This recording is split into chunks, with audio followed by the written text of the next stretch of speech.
Bonjour à tous, vous êtes sur Radio Poitou et c'est 4e de couverture. Les dames de la Villandière. Alice, bientôt 40 ans, se surprend parfois à penser que sa vie n'est qu'une succession d'épreuves.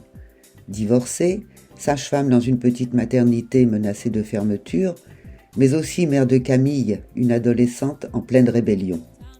Chaque minute de son temps libre est consacrée à ses 3 grands-tantes, Eugénie, Suzanne et Paulette. Du haut de leurs 90 ans, ces vieilles dames au caractère bien trempé refusent de quitter la Villandière, la prestigieuse demeure d'autrefois, devenue un véritable gouffre financier. Très attachée à la maison, Alice voudrait pouvoir la conserver si seulement elle en avait les moyens. Quel avenir pour la Villandière et ses habitantes ? Jonglant sans cesse entre sa vie privée souvent compliquée et le sort de ses tantes, Alice devra faire un choix.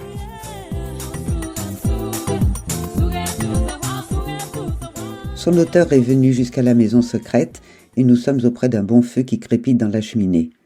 Bonjour Isabelle Chavy. Bonjour. Alors ces dames de la Villandière, dites-moi un petit peu plus, cette maison, la Villandière. Alors, la Villandière s'appelle la Villandière parce que c'est la famille des Villandiers qui l'a construite au début du 19e siècle. C'était une famille de notables de la région du Poitou, autour du Poitou, pas très loin de Poitiers. Et on les appelle donc les dames de la Villandière parce que les Villandiers ont donné leur nom à cette maison. Et c'est une maison de famille ? Une maison de famille, voilà.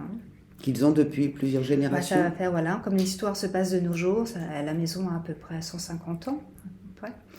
Donc une maison qui malheureusement n'a plus la splendeur et le prestige d'autrefois. Elle a vieilli, et la famille a perdu sa fortune au fur et à mesure du temps. Et les 3 grand-mères, les trois vieilles femmes qui habitent dans cette maison ne sont plus la richesse de leurs ancêtres. Alors ces trois vieilles dames qui vivent là et qui s'appellent ? Alors il y a Suzanne, Paulette et Eugénie. Suzanne et Paulette sont sœurs, Eugénie est leur cousine. Elles sont très âgées, Eugénie est presque 90 ans et Paulette et Suzanne ont 80 quelque chose dans les 80 ans.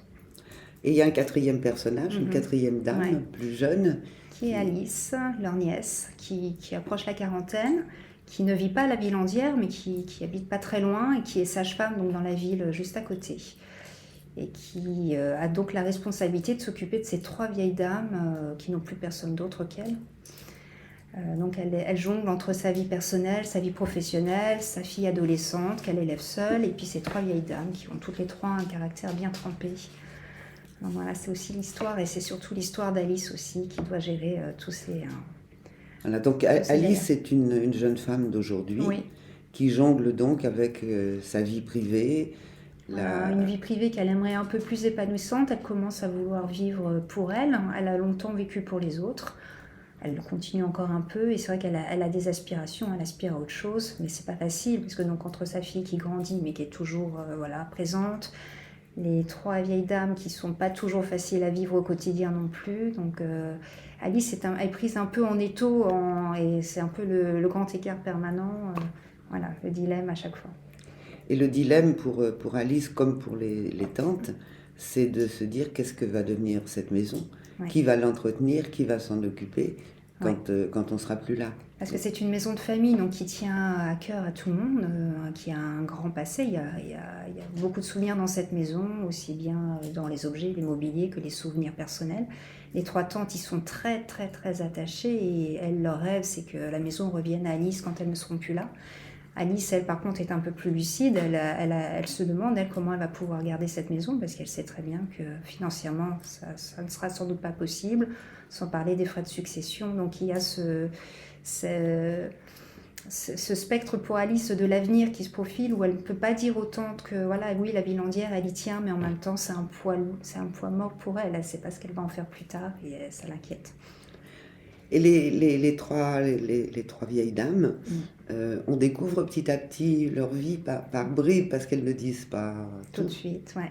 Elles n'ont pas vécu tout le temps à la Villandière, elles ne sont revenues à la Villandière qu'à la fin de leur vie. Elles ont eu chacune une trajectoire différente, elles ont mené leur propre vie, puis arrivé à un certain moment, elles ont voulu retrouver refuge à la Villandière pour y finir leur jour. Et c'est vrai qu'au fur et à mesure de l'histoire, on apprend un peu leur histoire à chacune et qui se mêlent en fait. Dans cette maison familiale, vous avez choisi de mettre en scène des femmes. Pourquoi ? Alors, dans tous mes romans, les femmes ont une place très très importante parce que je trouve que c'est elles qui transmettent le plus l'héritage familial, tout ce qui s'est passé avant. Voilà, elles transmettent, elles ont l'art de transmettre plus que les hommes, je trouve.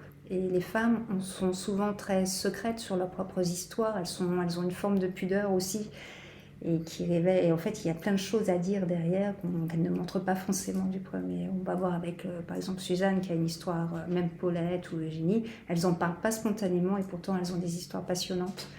Et c'est ce que va chercher à savoir Alice, par exemple, sur ses 3 tantes. Voilà. Il y a aussi la fille d'Alice, une adolescente. Une adolescente qui, elle, est en devenir, donc elle se pose plein de questions aussi. Donc c'est un peu le choc des générations. C'est 3 générations sous un toit qui apprend à cohabiter, qui s'aiment, qui n'ont pas toujours les mêmes visions des choses. Et voilà, j'aimais bien voir cet aspect, la féminité à travers le temps, sur plusieurs générations.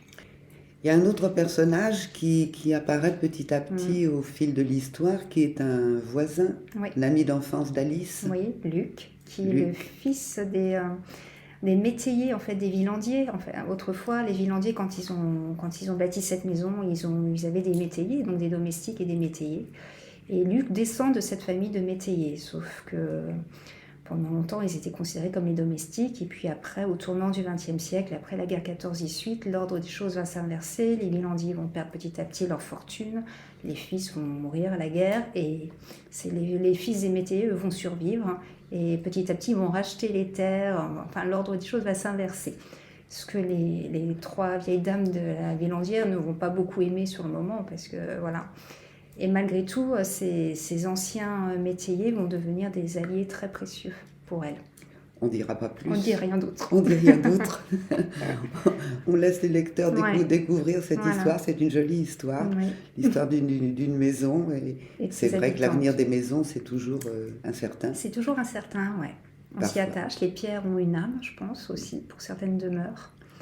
Et c'est le cas de cette maison. Donc c'est pour ça que c'est d'autant plus dur de se dire quel va être son sort plus tard. Voilà, il faudra lire le livre pour le savoir.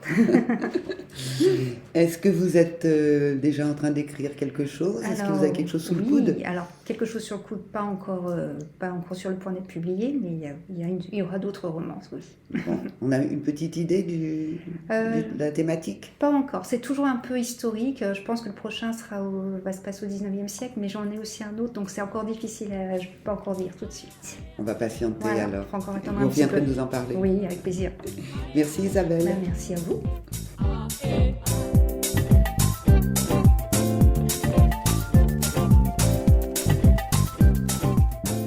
C'était 4e de couverture, Dany Ledu. Je recevais Isabelle Chavy pour son roman Les Dames de la Villandière, paru aux éditions Nouvelle Plume.